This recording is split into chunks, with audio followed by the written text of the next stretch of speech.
자, 498페이지고요. 제3절 건축물의 유지 및 관리 부분이고요. 501페이지로입니다. 501페이지로 오세요. 501페이지로 오셔서 주택의 유지관리 02번에 1번에 주택의 유지관리 양괄호 1번 자, 주택의 유지지원 R 리딩 그리고 내려옵니다. 저 밑에 501페이지 2번 건축물의 철거 멸실 신고라고 나와 있을 겁니다. R 리딩 읽어보십시오. R 리딩 R 표시해 둡니다. 읽어보시고요. 제가 설명할 내용은 없는 것 같습니다. 넘어가겠습니다. 504페이지입니다. 504페이지 건축물의 대지와 도로에 오셔가지고 일본의 대지의 안전기준이라고 나와 있을 거예요. 대지의 안전기준 읽어보십시오. R 리딩 그리고 저 밑에 보면은 옹벽 설치 기준이 있을 거예요. 더 알아보게 해가지고 504페이지 왼쪽 아래 504페이지 왼쪽 아래쪽에 보면은 더 알아보기 옹벽의 설치 기준 나와 있습니다. R 리딩 읽어보시라는 거죠. 제가 이렇게 하고 가는 부분은 출제 가능성이 높은 지역입니까? 아주 낮습니까? 아주 낮은 영역이에요. 한 15년, 10년에 한 줄 들어올 똥 말똥 그런 영역이에요. 참고로 하시면 되고요. 나중에 이제 문제풀이 할 때 나오면은 그때 이제 또 설명도 간단히 하고 해요. 네. 그다음에 505페이지입니다. 505페이지 오셔서 대지의 조경이라고 나와 있습니다. 시험에 참 자주 나옵니다. 발표하시고요. 아주 중요하죠. 이렇게 찍어서 하셔야 돼요. 대지의 조경. 면적 200제곱 이상인 대지 줄 것이고 외워야 되죠. 적용 대상이 됩니다. 우리 건축부에서는 면적이 200제곱 이상인 대지, 면적 200제곱미터 이상인 대지에 건축을 하는 건축주는 법령이 정하는 바에 따라서 적용 조치를 의무적으로 하도록 한다는 거죠. 그래서 건축법상 대지 면적이 200제곱 이상이면 적용 대상이 되는데 예외 내로입니다. 적용이 필요하지 않은 건물로서 다음의 건축물 박스에 나와 있죠. 동그라미 1번부터 10번에 해당하는 건축물에 대해서는 적용 조치를 아니할 수 있다. 생략이 가능한 거죠. 그래서 적용을 생략할 수 있는 대상에서 보통 정답이 결정이 돼요. 아주 중요해요. 그래서 암기를 하셔야 됩니다. 건축법상 적용 조치를 면제할 수 있는 것, 적용을 생략할 수 있는 대상 암기를 하셔야 되는데 나머지 상식이에요. 그래서 너무 쉬워 부담을 가질 필요가 없죠. 1번 체크합니다. 녹지지역에 건축한 건축물은 적용합니까? 생략이 가능합니까? 적용을 면제받습니다. 왜요? 용도지역이 녹지지역이니까 사방이 녹지인데 법으로 나무 심으라고 강제할 필요 없는 거잖아. 그게 상식이라니까. 쉬워요. 그리고 정답이 결정하는 게 딱 정해져 있어. 2번, 3번 비교하시면 돼요. 2번, 3번을 비교해서 참 중요합니다. 2번 제일 끝에 공장 동그라미죠. 공장인데 대지 면적은 얼마죠? 면적 500제곱미터 미만인 대지에 건축하는 공장은 적용을 면제받는 거야. 그래서 대지 면적은 5,000제곱 미만인 공장은 적용이 생략됩니다. 대지 면적은 얼마? 5,000제곱 미만인 대지에 건축하는 공장은 적용이 생략돼요. 적용이 면제된다고. 그런데 3번대로입니다. 제일 끝에 동그라미 하십시오. 공장이잖아. 공장인데 연면적 합계는 얼마죠? 1,500제곱미터 미만인 공장. 그러니까 공장은 적용이 생략 가능하지만 대지 면적은 5,000제곱 미만일 때 생략되고 연면적 합계는 1,500제곱 미만일 때 생략되는 이걸 바꿔서 시험 내면은 몰라요. 또 이렇게 시험 나온다니까. 대지 면적, 연면적 합계 5,000제곱 미만인 공장은 적용을 아니할 수 있다. 옮겼습니까? X 그렇게 된다니까. 대지 면적이 5,000제곱 미만이지 연면적 합계는 5,000제곱 미만이 아니죠. 네, 그러니까 비교하시라니까. 바꾸치기 합니다. 이 부분은. 그리고 8번은 여러분 선배들 많이 울렸죠. 8번 내려오시고. 연면적 합계 1,500제곱미터 미만인 물류시설은 적용이 면제됩니다. 단 가로 안에 조심해야 돼. 주거지역과 상업지역에서 건축한 것은 제외니까 생략 대상에서 제외되니까 주거지역과 상업지역에서는 연면적 합계가 1,500제곱미터 미만인 물류시설도 적용을 해야 된다는 뜻이잖아. 그럼 시험 이렇게 나온다니까.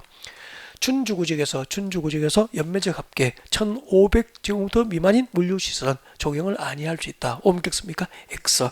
준주거지역은 적용을 해야 되지 뭐. 주거지역과 상업지역에서는 생략 대상에서 제외되니까. 그래서 몇 개 읽어야 되니까 할만하죠. 주로 거기서 정답이 결정됩니다. 나머지는 읽어보시면 돼요. 나머지는 상식이라니까. 예를 들면 7번에 뭐가 나와 있죠? 가설건축물. 가설건축물은 3년 내 철거를 조건으로 허가되는 거야. 그러면은 3년 내 철거를 조건으로 허가되는 건물 앞에다 나무를 심으라고 강제할 필요가 없잖아. 그죠? 그 위에 뭐가 있죠? 축사 앞에, 아니, 돼지 우리 앞에 장미꽃을 심어도 돼지가 좋아할까요? 생략하죠. 이런 거. 네. 그리고 9번요. 9번도 너무 쉬워요. 줄거 보십시오. 자연환경 보존지역, 농림지역 관리지역의 건축물. 자연환경 보존지역, 농림지역 관리지역은 도시지역입니까? 도시지역 밖입니까? 도시지역 밖에서는 적용이 면제되는 거예요. 왜요? 도시지역 밖에는 농어촌이니까 여기저기 앞동산, 앞들판이 전부 자연 적용인데 뭐 법으로 적용하라고 강조할 필요가 없는 거잖아요. 그래서 제가 찍어드린 거 2, 3, 8 조심하면은 나머지는 읽어만 보시면 되는 거 아니에요? 다음 넘어가겠습니다. 507페이지입니다. 507페이지 공개 공지 등 확보라고 나와 있었거든요. 아, 시험에 자주 나오죠. 507페이지 저 위에 공개 공지 등 확보 4번이죠. 별표하시고 시험 자주 나와요. 자주 나오기 때문에, 그리고 아주 쉬워요. 쉽기 때문에 이런 거 나오면은 다 맞춰야 되죠. 실수 없이 맞춰야 됩니다. 공개 공지 잠깐만 이야기를 해요. 쉬워도 준비는 착실하게 해야 되겠죠. 공개 공지 필기 뭐 1절 하실 필요 없습니다. 이런 거 필기 대상이 아니에요. 하지도 뭐. 공개 공지가 뭔지 이야기를 좀 하고요. 이야기를 들어주세요. 여러분, 여기 경복궁이에요. 어디라고요? 경복궁. 그리고 여기는 세종로. 세종로구. 세종대왕님 앉아 계시죠? 앉아 계시고 앞에 또 이순신 장군 큰 칼 들고 서 계시고. 세종로. 여기는 정부 서울종합청사죠. 정부종합청사가 있고 옆에 뭐죠? 세종문화회관이 있습니다. 그죠? 세종문화회관. 세종문화회관. 세종문화회관 건물이 이렇게 생겼다. 위에서 보면은 이렇게 생겼죠. 저도 위에서 헬기 타고 본 적은 없습니다. 위에서 보면 이렇게 생겼어. 여기 물론 뭐 계단도 있고 뭐 있죠. 지금 좋은 계단도 있고 있는데, 여기가 3호선 지하철 경복궁역인지 무슨 역이죠? 무슨 역에서 딱 나오면은 여기 경복 세종문화회관 뒷뜰이에요. 뒷마당이에요. 나오면은 여기 시민들이 휴식할 수 있도록 이렇게 둥근 의자도 있고 나무도 심어져 있고 막 그래요.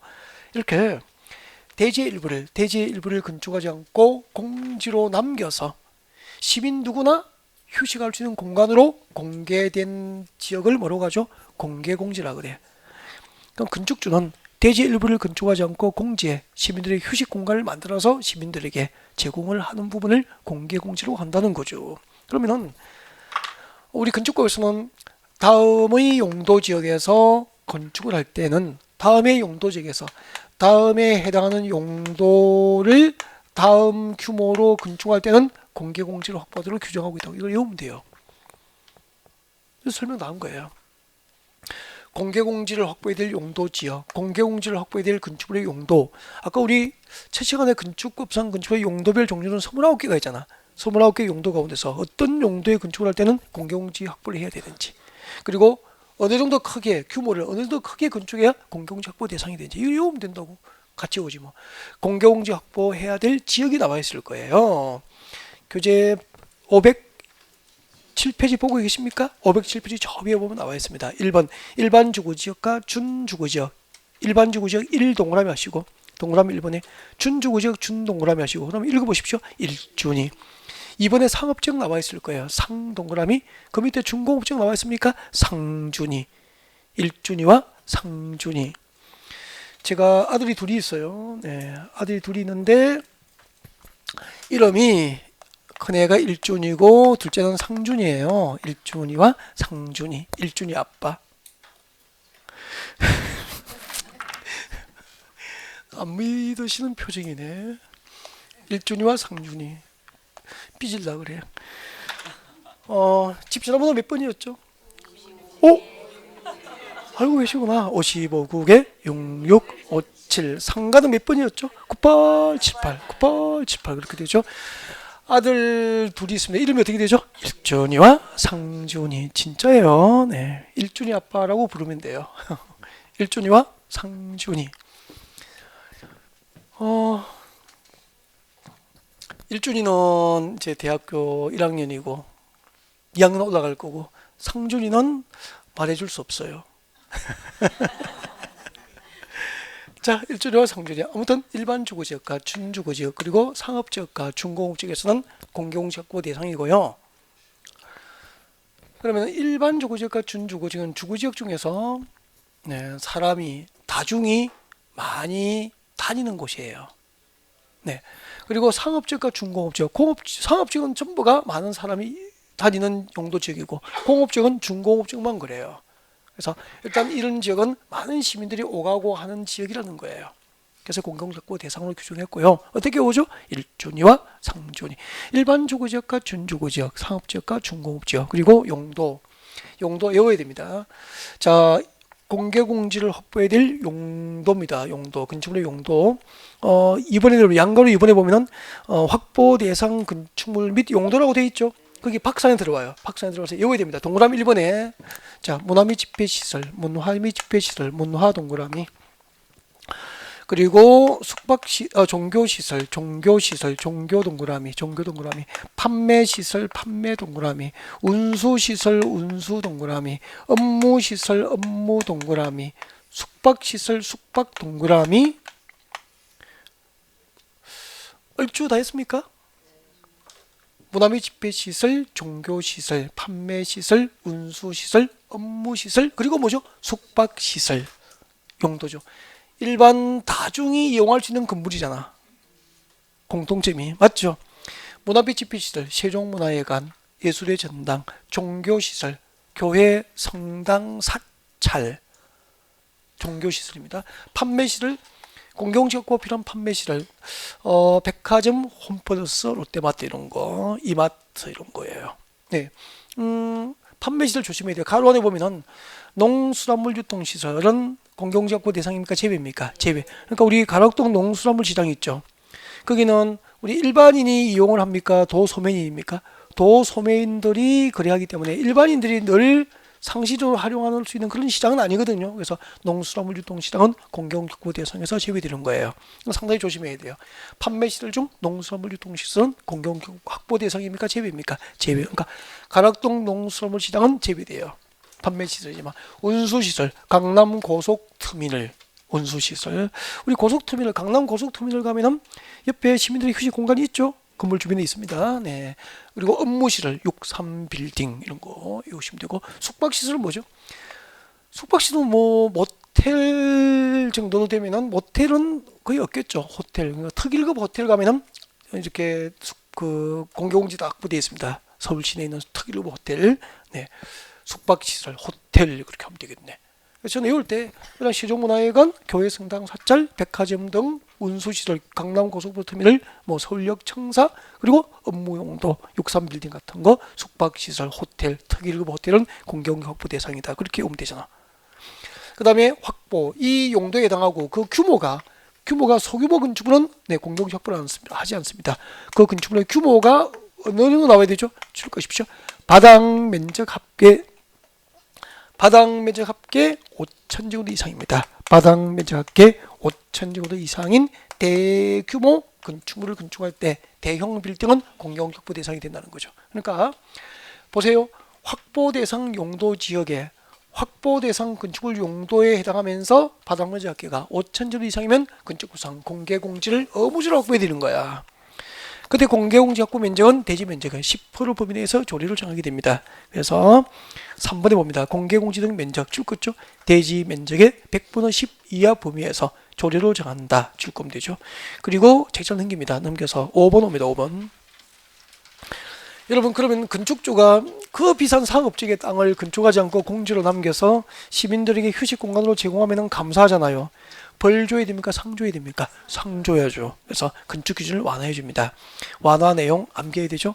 공개공지를 설치 제공하면 동그라미 1번 박스 안에 들어오십시오. 해당 지역에 적용될 용적률에 얼마를 완화하죠? 1.2배. 건축법상 해당 건축물에 적용될 높이 기준부터 줄 거죠. 높이 기준에 1.2배. 용적률과 높이 기준 각각 1.2배 이하 범위에서 기준을 완화 정해 줍니다. 잠깐만요. 완화 대상이 건폐율하고 높이 기준이죠. 용적률과 높이 기준이죠. 건폐율은 완화 대상이 아니잖아. 이유가 뭘까요? 여러분 건폐율을 완화하면은 대지의 건축 면적이 작아집니까? 커집니까? 커지니까 제공된 공개공지 면적이 빼앗기게 되잖아요. 시민들의 휴식 공간을 빼앗기게 되잖아요. 그래서 그 공개공지 제공하면은 용적률과 높이 기준은 완화지만 건폐율은 완화 대상이 아닌 거라고. 그래서 높이 기준 용적률하고 그 높이 기준 밑에다가 아니야 건폐율을 적어두는 게 좋죠. 건폐율은 네, 완화 대상이 아니야 라고 표시해 두는 게 좋죠.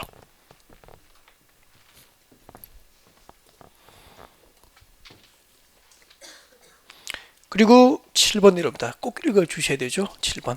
공개공지 등에서는 줄 거죠. 연간 60일 이내의 기간 동안 60일 이내에 줄 거면 되죠. 60일 이내 기간 동안 그 밑에 봅니다. 네, 시민들을 위한 주민들을 위한 뭘 할 수 있죠? 문화 행사나 판촉 활동이 허용됩니다. 그래서 우리 가끔 그 백화점 앞에 지날 때 보면은 세일 기간에 그 백화점 앞마당에서 이렇게 판촉 활동 하는 거 봤죠? 이거 합법적이에요, 다. 이렇게 백화점은 공개공지 확보 대상이고 공개공지를 설치 제공하면은 연간 60일 범위 내에서 문화행사나 판촉 활동이 합법적으로 허용이 됩니다. 아셨죠? 네. 여기까지 공개공지. 내용이 어려워요? 쉬워요?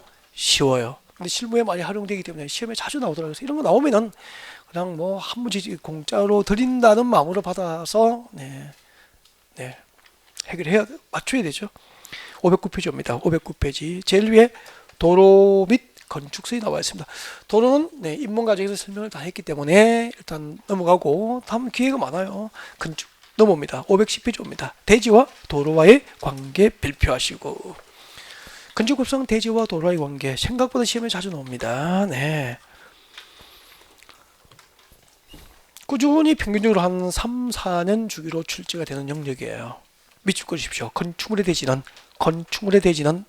2m 이상 도로에 접해야 한다. 이게 원칙이에요. 건축물의 대지는 2m 이상 도로에 접해야 한다. 이게 원칙입니다. 다만 계속 읽었죠. 다음 중 어느 한 개에 해당하면 그러하지 않다.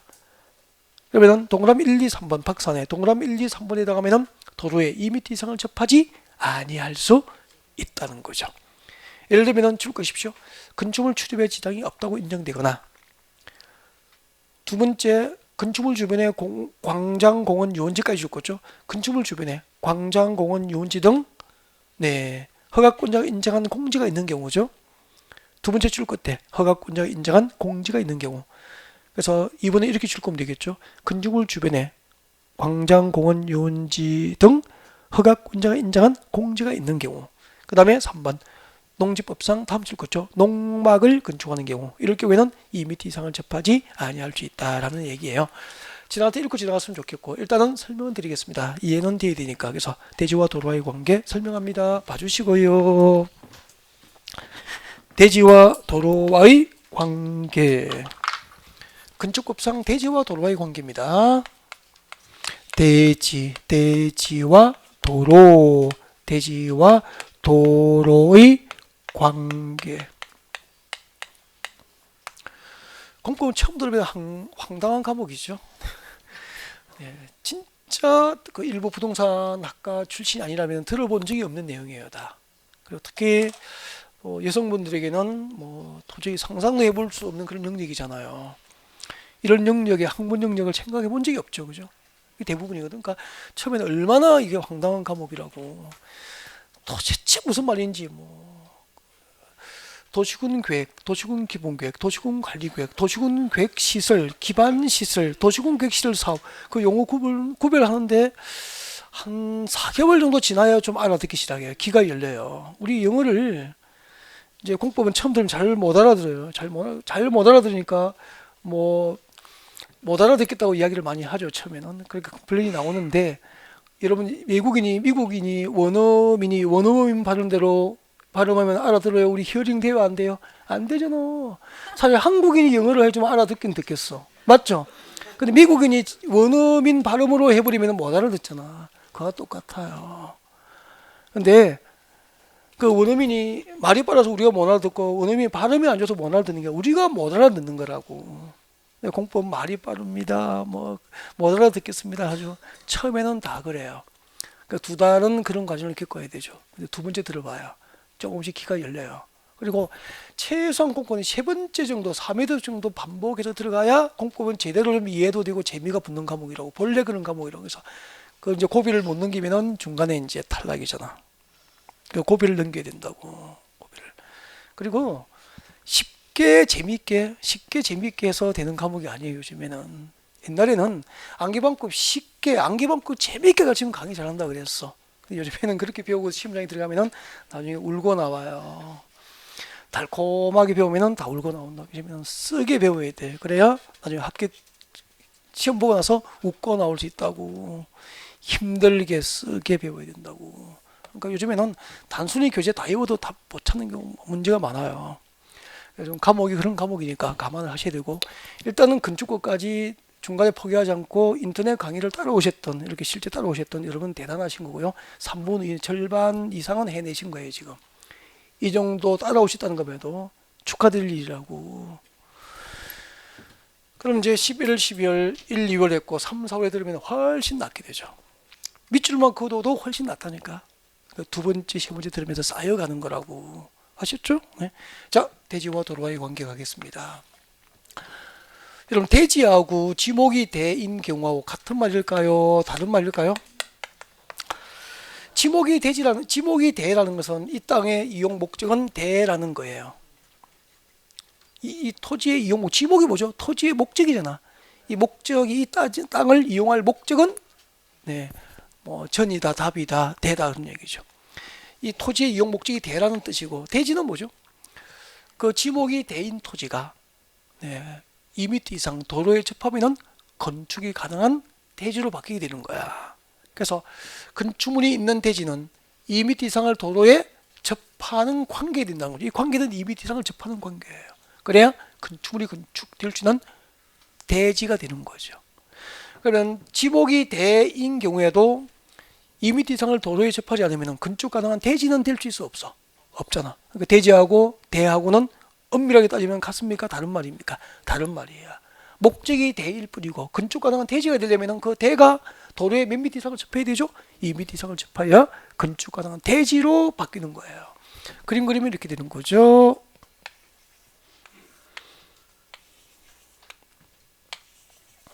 자, 여러분 여기 도로가 있습니다. 우리 건축부상 도로는 소유업이 보행과 자동차 통행, 보행, 사람도 다니고 차량 통행도 모두 가능한 소유업이 몇 미터? 4m 이상, 4m 이상 도로를 건축부상 도로라고 한다고. 그러니까 이 도로가 만약에 뭐 40m 도로다, 뭐 50m 도로다 그렇게 할 수 있는 거잖아. 4m 이상이면 건축부상 도로가 되는 게 원칙이에요. 그럼 여기 이제 지목이 대인 토지가 있어. 지목이 대예요. 지목이 대라고 대. 대지는 아니에요. 근데 이렇게 돼 있잖아. 건축물이 있는 대지는 도로에 2m 이상을 접해야 한다라고 했으니까 이 부분이 도로에 접하는 부분이 2m 이상이면 이것은 됩니까? 대지가 됩니까? 대지가 되는 거죠. 건축 가능한 대지로 바뀌는 거 그때. 그래서 이제 이 접하는 부분의 길이가 2m 이상이니까 이 대지는 건축물을 건축할 수 있는 대지가 되는 거예요. 이렇게 건축물이 있는 대지는 도로에 몇 미터 이상을 접하는 것을 원칙으로 한다? 2m 이상을 접하는 것을 원칙으로 한다는 거죠. 그럼 위에 보시라고. 위에는 도로에 접하는 부분이 있습니까? 없습니까? 없죠. 없으니까 이것은 지목이 대이더라도 건축할 수 있는 대지는 아닌 거잖아. 그럼 대지하고 대하고 같은 용어는 아니잖아. 달랐다고 따지면. 그래서 2m 이상을 접해야 대지로 바뀌는 거죠. 그러면 여기에 건축할 수 있는 방법은 뭐죠? 땅을 사야죠. 취득해서 소유권 취득하고 여기에 몇 미터를 접하면 되죠? 2m 이상을 접하면 건축 가능한 대지로 바꿀 수 있는 거잖아. 소유권 취득하면 제일 좋고 아니면 지역권 설정하면 되지 뭐. 그죠? 지역권 설정하든지 해서 2m 이상을 접하면 건축 가능한 대지가 될 수 있는 거죠. 그러면은 우리 국회에서 법을 만들 때 왜 건축물이 있는 대지는 도로에 2m 이상을 접하는 관계여야 한다라고 법을 만들어서 그 이유가 있습니다. 그 이유가 이 건축물을 이용하는 자, 건축물을 이용하는 사람들이 재난 발생 시 안전하게 도로로 대피를 하는 것이 목적이라는 거예요. 재난 발생 시 대피 목적이에요. 그래서 아까 예외가 있는 거죠. 단 건축물에 출입에 지장이 없어. 건축물 주변에 담장이 없고 그냥 허들판이야. 그러면 출입에 지장이 없죠? 그러면 재난 발생 시 대피에 지장이 없으니까 2m 이상을 접하지 않더라도 건축물이 건축될 수 있는 대지로 인정해 주겠다는 거죠. 건축부에서는. 출입에 지장이 없는 경우에는 2m 이상을 접하지 않게 할 수 있다. 그리고 건축물 주변에 봐요. 이 주변이 공원, 광장, 유원지 등 건축이 금지된 공지야. 그럼 재난 발생 시 이쪽으로 대피할 수 있잖아. 그래서 이 경우도 접하지 아니할 수 있다. 그리고 농지법상 농막은 시가지 한복판에 있습니까? 저기 농지 들판에 있습니까? 들판이잖아. 광야, 저 넓은 들판에 있잖아. 농막은. 그러니까 재난 발생 시 어디든지 들판으로 대피가 가능하기 때문에 접하지 않는 것을 인정해 주는 거죠. 그래서 건축물을 이용하는 자가 재난 발생 시 안전한 대피를 목적으로 건축물이 있는 대지는 도로의 몇 미터 이상을 접하는 것을 원칙으로 한다. 2m 이상을 접하는 것을 원칙으로 한다. 이게 대지와 도로의 관계에 관한 건축구상 규정인 거예요. 여러분과 저는 어떤 관계죠? 매주 월요일 오전에 4시간씩 1년 정도 만나야 할 관계로 있는 거죠. 또 그렇게 표현하니까 이상하구나. 근데 왜 하필 2m를 접하도록 국회에서 법을 만들었을까? 여러분 인문과 중에 설명했거든요. 건축구상 도로의 소유 너비가 4m인데 차량 통행을 위한 너비가 몇 미터죠? 3m. 사람이 보행할 수 있는 너비가 몇 미터죠? 그래서 보행과 차량 통행이 모두 가능해야 되니까 건축구상 도로의 소유 너비는 4m 이상으로 법을 만든 거예요.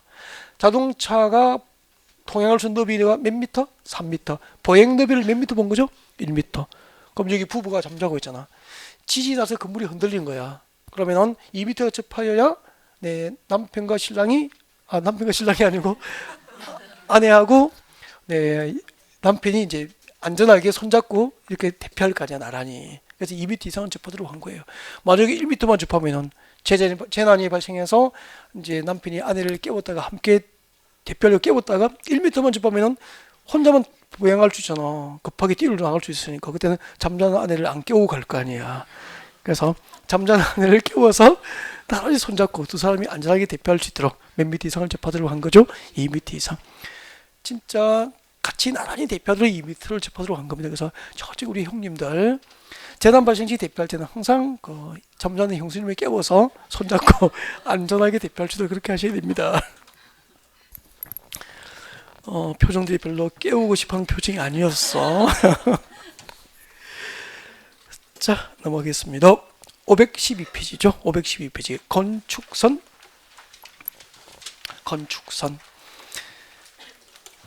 제목이 벌써 중요하게 보이죠? 네, 별표를 하시고요. 건축선은 도로와 접한 부분에 건축물을 건축할 수 있는 선을 무엇이라고 하죠? 건축선이라고 합니다. 내려오십시오. 2번 건축선의 지정 원칙. 자, 건축법상 건축선은 출것십시오. 원칙. 대지와 도로의 경계선으로 한다. 출것이고 앞에다가 암기라고 좀 적었으면 좋겠습니다. 건축법상 건축선은 대지와 도로의 경계선으로 한다. 이게 원칙이에요. 여기에 대한 그림이 없어. 그래서 그 그림을 그리면서 설명드리려고요. 그래서 앞을 보시면 됩니다. 봐주세요. 이거 오늘 마지막 주제입니다. 네, 마무리예요. 건축선 이런 뜻이에요. 대지의 건축을 허용하는, 대지의 건축물의 건축, 공작물 설치를 허용하는, 대지의 건축물의 건축을 허용하는 건축 허용 한계선을 줄여서 건축선이라고 그래요. 어떻게 지정된다고 했죠? 건축법상 건축선은 금방 원칙적으로 대지와 도로의 경계선으로 하는 걸 좀 외우라 그랬죠. 이게 짧으니까 안 외우니까 문제가 되더라고. 시험 나오면 답을 못 찾는 거예요. 저는 다 알고 있는 줄 알았거든요.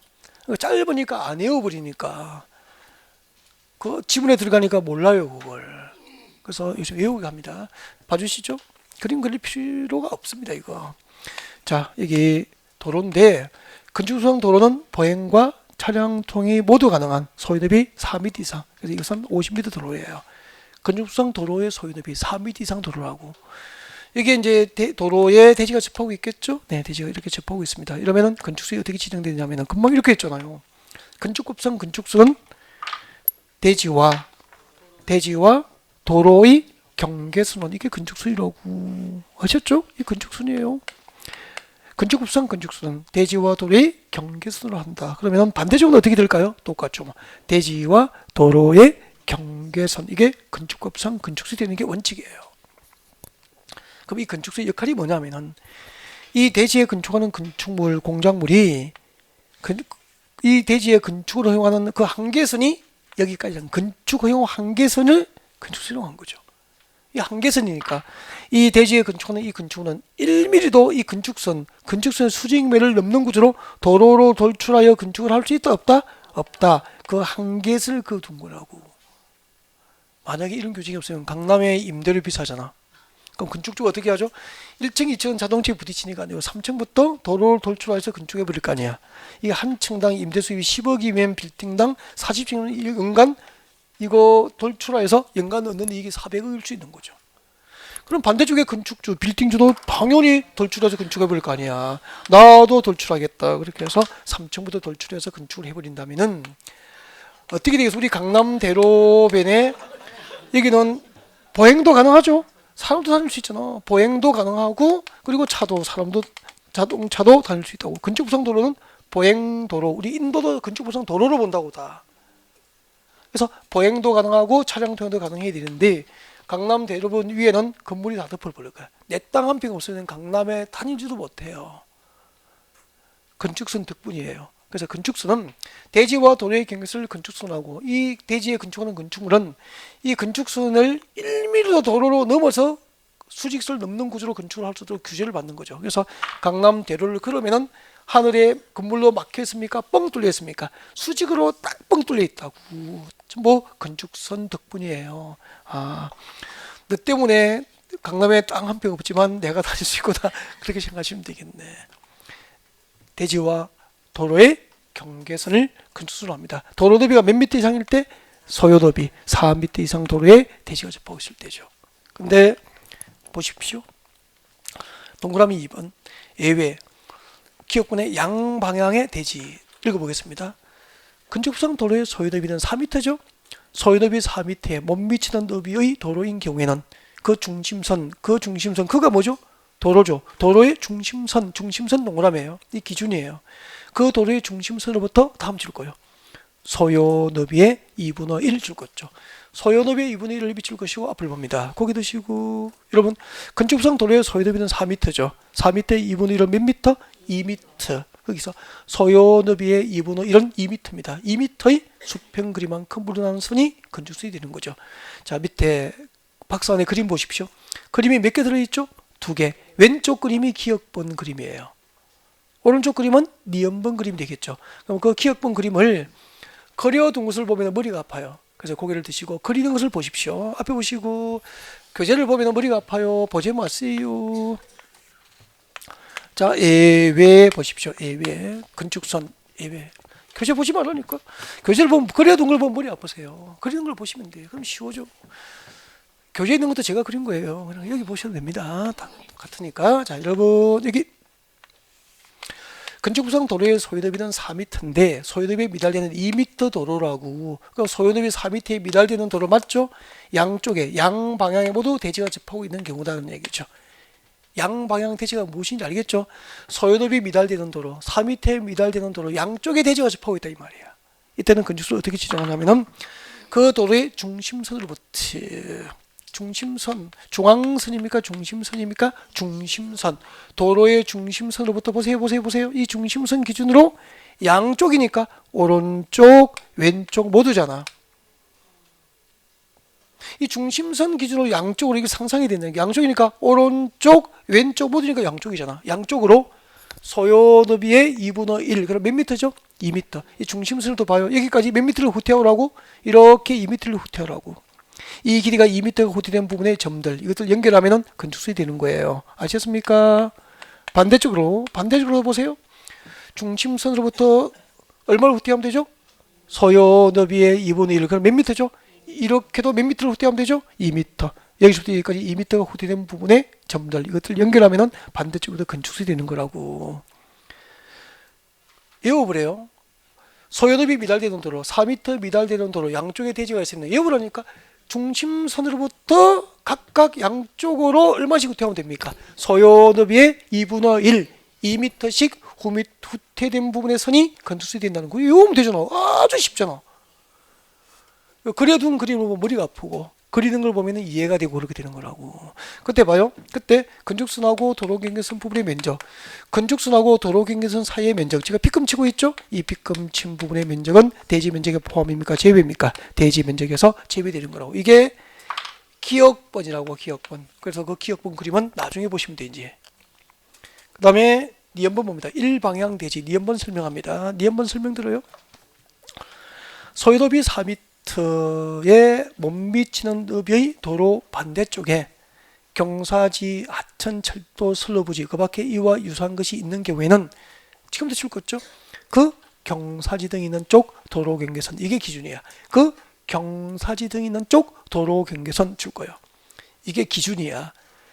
이 도로 경사지 등이 있는 쪽 도로 경계선에서 다음 줄 거예요. 다음 소요너비에 해당하는 수평거리 줄 거예요. 이때 소요너비에 해당하는 수평거리는 몇 미터? 4m. 소요너비가 4m잖아. 그죠? 그래서 4m를 말하는 거죠. 4m에 해당하는 수평거리의 선을 건축선으로 하게 됩니다. 그 니은번에 대한 그림이 밑에 그림 왼쪽입니까? 오른쪽입니까? 오른쪽 그림이 니은번에 해당하는 그림이라고 해서 그려둔 거 볼 필요 없죠. 그려두면 머리가 아파요. 그래서 그리는 걸 보셔야 됩니다.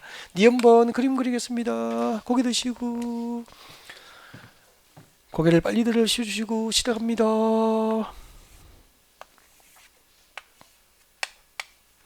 이게 학원이 아니면 하루에 건축법을 다 날려버리잖아.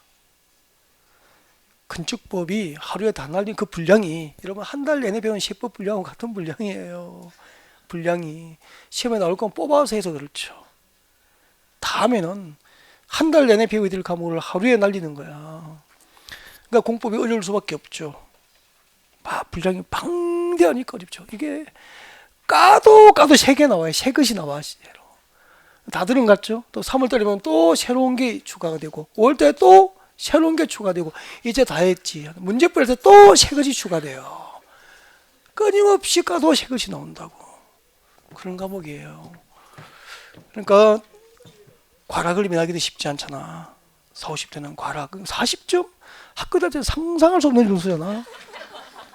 그 40점이 이제 공부를 해보면은 알게 되죠. 본 시험에서 40점을 실력으로 만든 것은 참 쉽지 않구나. 그 40점이 소중한 점수라는 걸 알게 돼요. 이게 해보면은.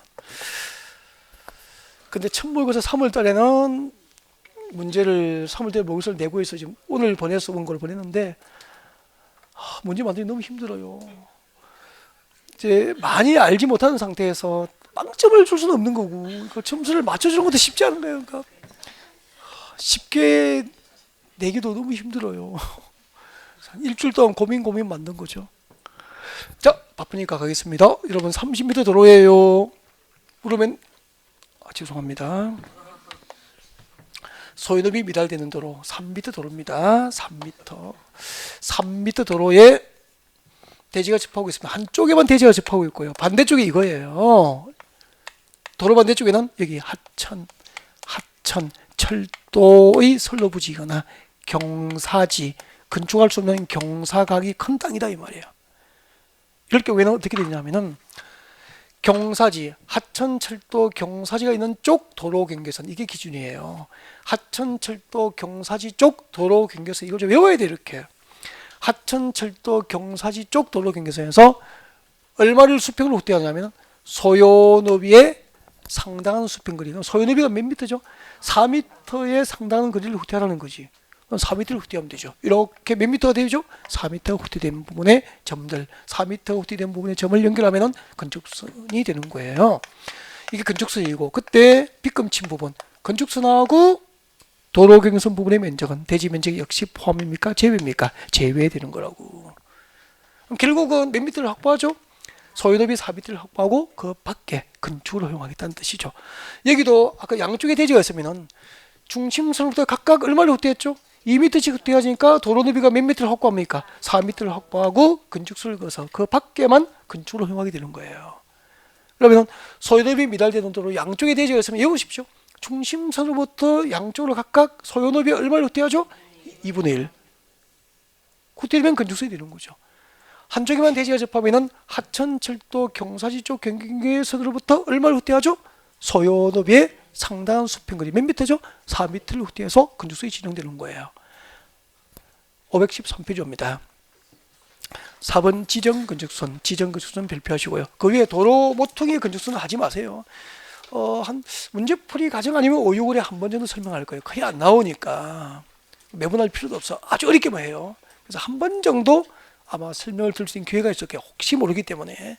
그래서 기본 이론 시간 다루지도 않죠. 지정건축선 내려오시고 읽어드립니다. 특별자치시장, 특별자치도지사, 시장, 군소구청장은 시가지 안에서 건축물의 위치나 환경 정비를 위해서 필요하면 국토계획법상 다음 줄 것입니다. 도시지역 밑줄 거예요. 도시지역 밑줄 거세요. 줄 것입니까? 4m 이하 범위 줄 거세요. 도시지역 밑줄 쪽 4m 이하 줄 것이고, 네, 범위에서 건축수를 따로 지정할 수 있습니다. 이를 지정건축수라고 합니다. 지정건축수는 그림이 없어요. 그림이 없으니까 옆에 그림을 그려도 괜찮습니다. 지금부터 그리는 그림은 그려도 괜찮습니다. 이거 설명하면 마지막이에요. 마무리입니다. 지정건축선이죠. 3번 지정건축선. 지정건축선은 뭐냐면은 허가권자가 별도로 지정할 수 있는 건축선을 지정건축선이라고 합니다. 허가권자가 별도로 지정할 수 있는 건축선이에요. 어디에서? 도시지역에서 건축물의 위치나 환경 정비를 위해서 필요할 때 4m 이내, 도시지역에서 건축물의 위치나 환경 정비를 위해서 필요하면 4m 이내, 4m 이하 부위만에서 허가권자가 별도로 지정할 수 있는 건축수이 있는데 이것을 지정건축수라고 이름을 합니다. 보여드리면 알게 돼요. 그래서 앞에 봐주세요. 여러분 여기 지정건축수 보여드릴게요. 이 도로가 30m 도로예요. 몇 미터? 30m 너비의 도로라고. 자, 이제 물으면 빨리 대답하셔야 됩니다. 이 도로의 건축선이 어떻게 되죠? 빨리 대답하세요. 이 대지의 건축선. 30m 도로에 대지가 접하고 있으면 이 대지의 건축선 어떻게 되죠? 그렇죠. 여러분, 건축상 도로에 소유되면 원칙이 몇 미터 이상입니까? 3m 이상. 여기 보세요. 3m 이상 도로, 4m 이상 도로에 대지가 접하잖아. 그때는 무조건입니다. 무조건 대지와 도로의 경계선이 건축선이에요. 무조건 이거 다른 생각하지 말고 그냥 대지와 도로의 경계선이 건축선에 대답해야 돼. 그럼 봐요. 여기는 몇 미터죠? 30m니까 건축법상 도로의 소유대비 4m 이상이죠. 4m 이상 도로에 대지가 접하면은 무조건이니까 대지와 도로의 경계선, 이게 건축선, 본래 건축선 이거라고 그런 뜻입니다. 이게 건축선이에요. 근데 잠깐 도시지역에서 건축물의 위치나 환경 정비를 위해서 필요하면 4m 이내 범위 안에서 허가권자는 별도로 이 건축선 말고 이 본래 건축선 말고 허가권자가 별도로 지정할 수 있는 건축선이 있다니까. 건축물의 위치나 환경 정비를 위해서 4m 범위 내에서 본래 건축선 말고 별도로 지정하는 건축선의 이름을 뭐라고 한 거죠? 지정건축선. 별도로 지정할 수 있는 건축선이라는 이름이라. 그래서 지정건축선이라고 부른 거예요. 몇 미터 범위 내에서 지정할 수 있죠? 4m 이내에서만 허용되는 거예요. 근데 조심해야 될 게 있어. 이 지정건축선하고 도로 경계선 부분의 면적이 있죠. 이 면적은 대지 면적에 포함이 돼요. 아주 심해 이걸. 본래 건축선하고 도로 경계선 부분의 면적은 대지 면적에 제외되는 게 원칙이잖아. 근데 지정건축선하고 도로 경계선 부분의 면적은 제외입니까? 포함입니까? 포함이 되는 거예요. 그래서 나중에 숙달되면 이렇게 하면 되죠. 지정건축선이 딱 나오면은 도시지역에서 4m 이내에서 지정이 허용되고 제외입니까? 포함입니까? 포함. 지정건축선하고 도로 경계선 부분의 면적은 대지 면적 산정에서 포함이 된다라고 하시면 되죠.